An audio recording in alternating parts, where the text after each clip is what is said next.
Welcome. In front of me is a Redmi Note 11 Pro Plus, and today I will show you how you can boot this phone into recovery mode. Now to get started, you will want to power it off, so hold the power key, select power off, and once the phone turns off you want to hold power and volume up at the same time.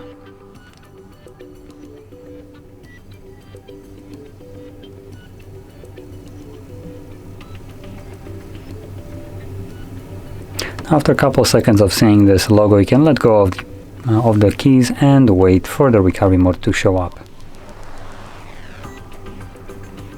And there we go. Now in this mode you will need to use volume keys to navigate to the options, and power key will be used to confirm whatever is selected. Now from here we can reboot the device, perform a factory reset of the phone, connect it with the application on the computer, or simply put the phone into safe mode. So I'm gonna leave this now by selecting reboot, confirm it, reboot to system, and this will take me back to the normal Android system.